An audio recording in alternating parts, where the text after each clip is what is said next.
I'm Kent. And I'm Anna. And this is Film and Family, a podcast about feature filmmaking for professionals in the film industry with families. Hit subscribe to never miss an episode. Let's jump right in.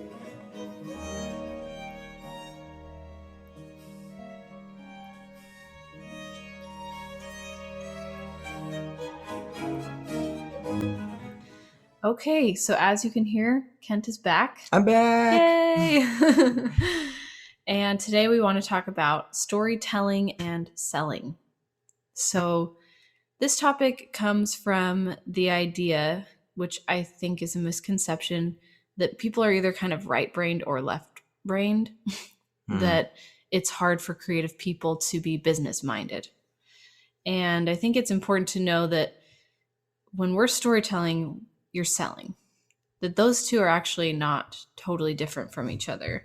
And since this is an area that I think most people dread, they feel really afraid of trying to get investors attached to their film or pitch it or find distributors. I hope this will be good news to you to see that they actually aren't that different, and practicing one skill transfers over to the other. Yeah, I hear people of all kinds talk about this. So my sister is a genealogist, and she's the same way. She really cares about her craft of genealogy, right? And in some ways that's an art, it's this problem solving thing that you're really passionate about. I mean, she's deeply into researching and figuring out like different record keeping methods of different countries and different zones and how to get paperwork released to different places. And it is an art form, and there's an artistic way that she kind of problem solves, but she doesn't, she's had a lot of hesitancy up till now approaching the idea of becoming self-employed, because she says, I can't sell people. I can't be the business person. I can't manage all the backlog sort of number, whatever. So she separates that. I think that's normal.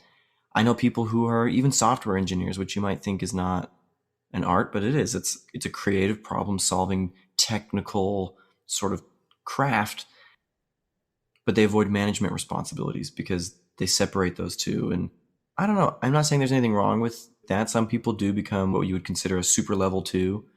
Level 2 is when you've mastered, like you're really good at a technical skill, and super level 2 is when you're like super, super good at that, but you never go management route.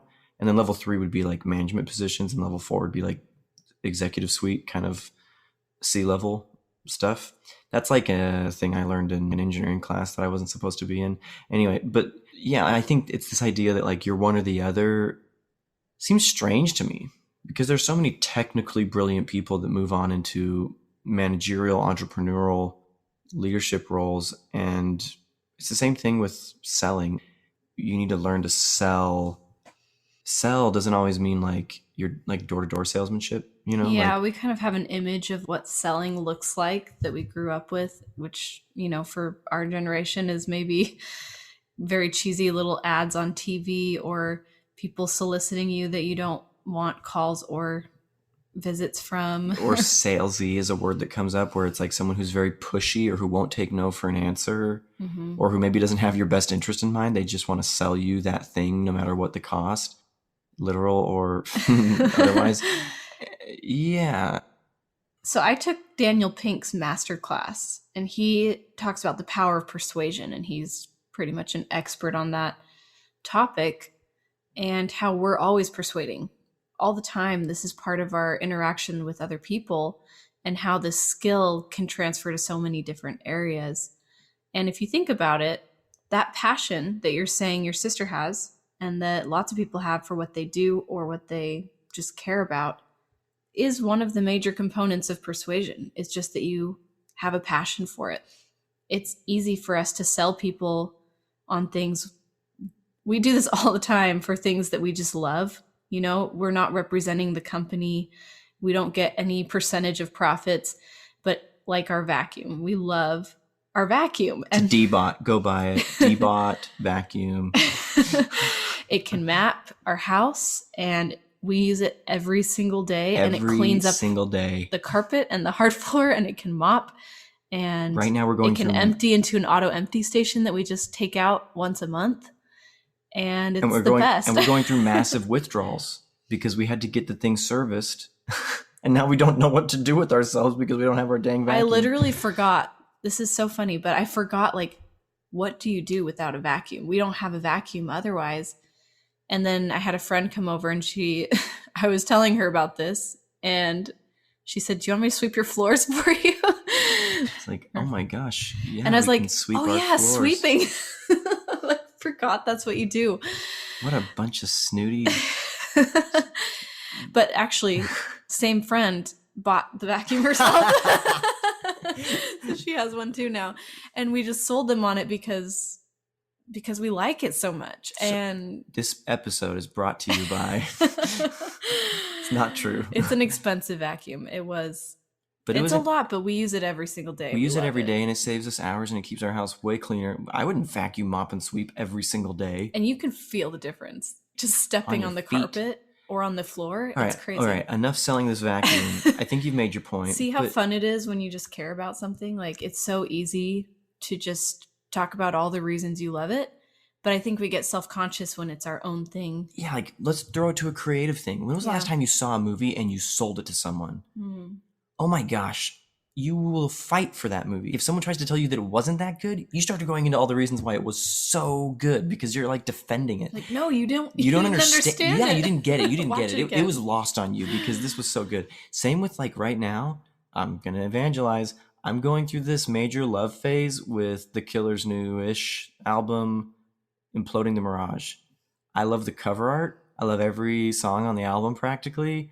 I love the lyrics. I love Brandon Flowers. I just love that album. Yeah. It is so cool. It is so cool. And, like, listen to the whole thing all the way through. Look at the cover art. Listen to some interviews from him about what the cover art means, and look up the cover art. Look up that artist. He's actually really interesting. And then, like, read the lyrics. Just read them along and really listen closely. And if you're anything remotely like me, it'll speak to you. If not, maybe not. But when you listen to an album that you're crazy about, don't tell me you don't do the same thing. We here are filmmakers. This is a podcast for filmmakers, and most likely we have music, paintings, all kinds of art that touches us in a way that makes us want to solicit it. And here's the flip side of this coin. I have a feeling that a lot of our insecurity about selling or pitching our movies or asking for money for our films comes because deep down we don't believe that film can make money, or we don't want to make promises we can't keep, or we have doubts in ourselves, or that the movie really won't be successful.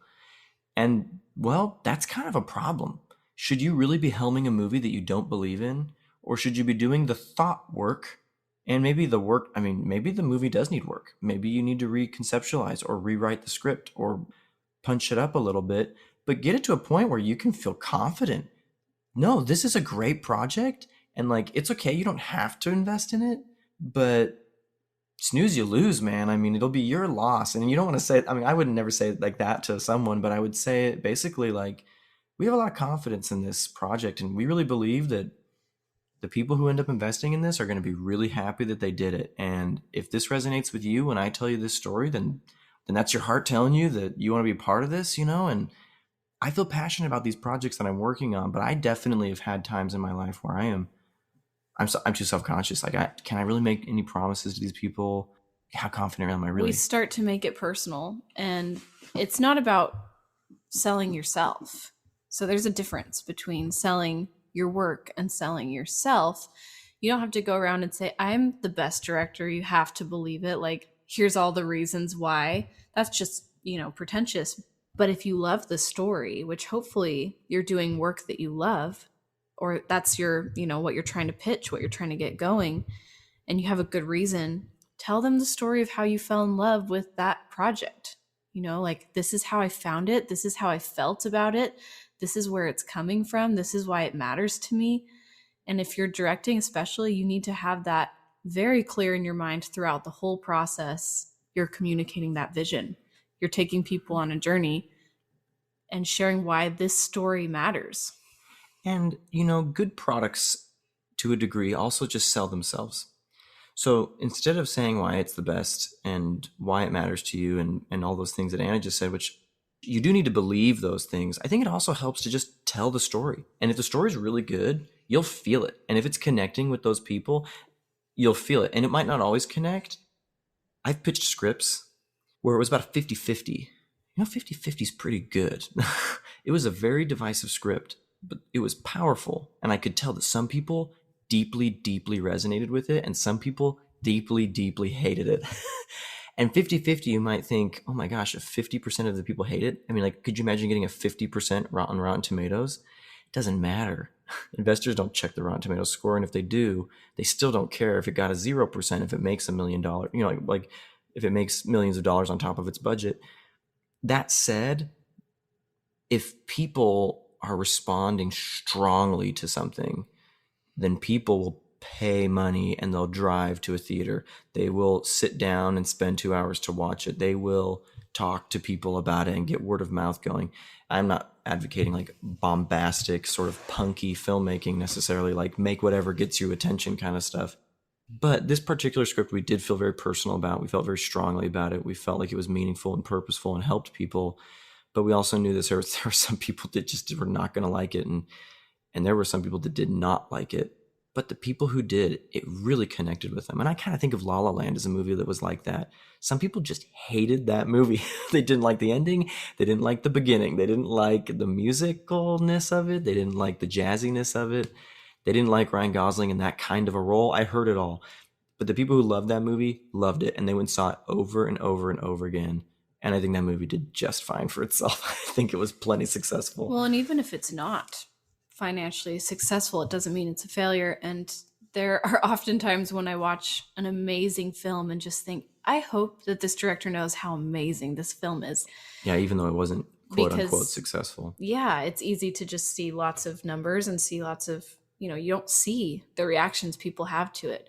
And there are films that have been pretty life-changing for me, or even just altering the way that I approached the craft forever. And there's no way for the director to know that they've had that effect on me, but they have. Yeah. So, side note there, but it's interesting, yeah.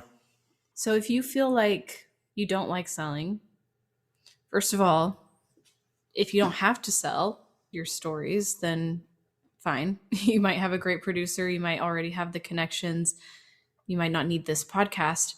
But for those of you who feel stuck because you don't know that you can sell the story, hopefully this is hopeful to see that pitching your story is just telling the story, right? That's what you're doing anyway. That's what you want to practice doing. That's what you want to be good at. You're going to take someone on a journey, help them catch the vision, keep it interesting, not boring.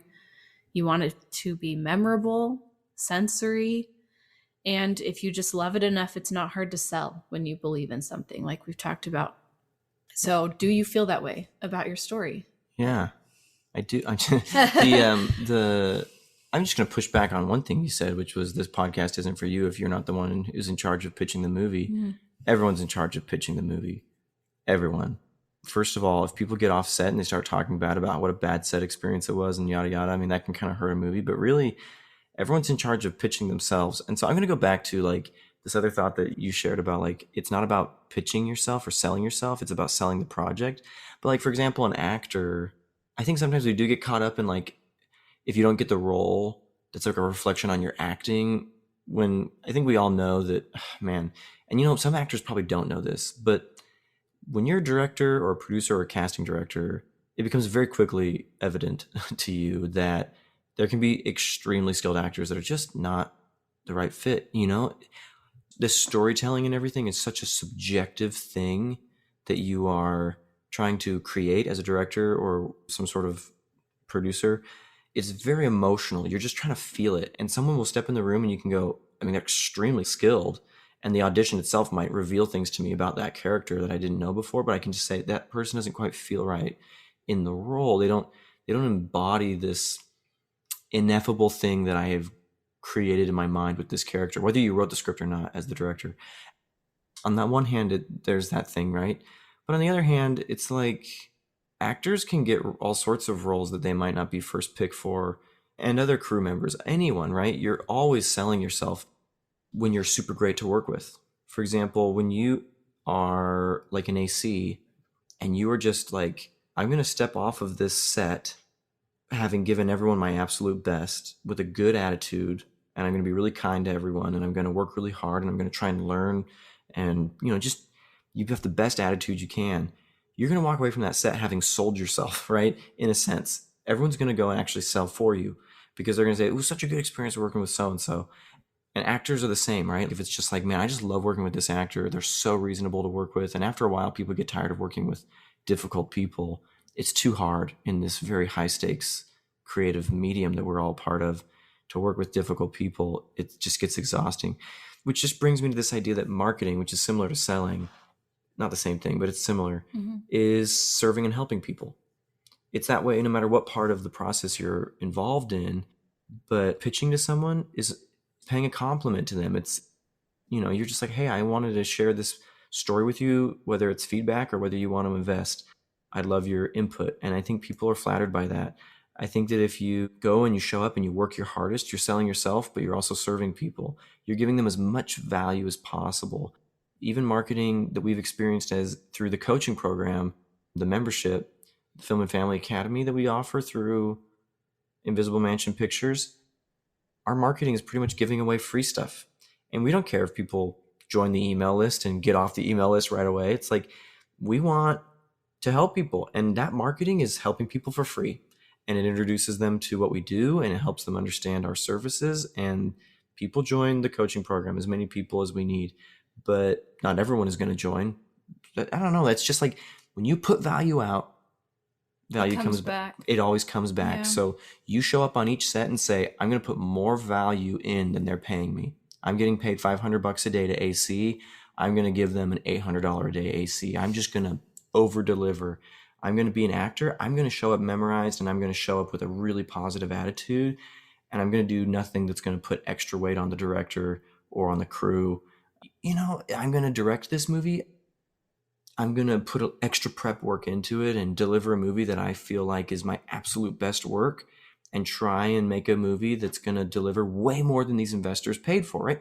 That's what we're all trying to do, is get people who are investing and risking in us. And that's all of us have someone who's investing and risking in us, whether they hired us or invested money in us. We're trying to give them a big ROI, right? In some sense. So in my opinion, that's selling. You're helping, you're doing your craft, you're doing your job. No, it's so true. In every role, that's important. And I think about the people who I think are my favorite people to work with. And something that they seem to all have in common is they're very good at this skill of finding things they like. It's easy to find things you don't like. It's easy to complain and notice problems. But what not all of us are good at is, selling ourselves on everything, like selling ourselves on people, that all the reasons we like people, all the reasons we like this particular set, this particular story. And I think maybe even to the point where they might get made fun of for being so overly positive complimentary or something. Yeah. And yet they're the people everyone wants to work with because they have that skill of just, when it's your own stuff, I think that insecurity can get in the way, but it doesn't need to. And if you develop the skill of being able to even find the positive in stuff that you've written or stuff that you've directed and still be able to say, these are the reasons I love this story. These are the reasons I love the way it turned out. These are the parts that really still are working for me. Treating yourself with that same kind of charity. Not only does that feel good to like things and to find reasons to like people around you and the experiences you're having, but it also helps sell, like it comes back. Well, and it comes out in the work. Listen, these directors that are so complimentary and so loving and so like, that was so good. And I really liked what you did there. And they're not being like fake about it. You might be imagining people who are fake. That's not who I'm talking about. I'm talking about the people, when I watch them, I'm like, they genuinely thought that was a great performance. Even if I'm kind of critical and I'm like, yeah, I thought it was okay. Listen, they do another take after they talk that person up, and it's not a strategy. I don't feel like this guy's doing it as a strategy. I think he's just genuine. And you know why? Because he gets better performances out of most people I've worked with. He gets better performances out of the actors. He gets better performances out of the crew. Everyone does their best work with some of these people that are just so complimentary. I remember one director who works with me as a DP a lot in school. He was very complimentary that way and always was like, you worked so hard on that set and you did a great job. There were other reasons why he got my best work. He was very art focused, and I think that always helps a DP when he's very crafty and hands-on and he gets kind of into the visceral side of filmmaking. Very rainy, foggy, visceral, tactile kind of imagery was coming out of his work. But I mean, that was my best student work, was working with that director. So the flip side, once again, I'll go back to this. If you think that that will ruin your work by being like, oh, I actually have all these reasons why I like this film. If you don't believe that about your film and you think, no, I want to stay critical, I want to stay on top of it, I don't want to become blinded by my own sense of overconfidence or anything.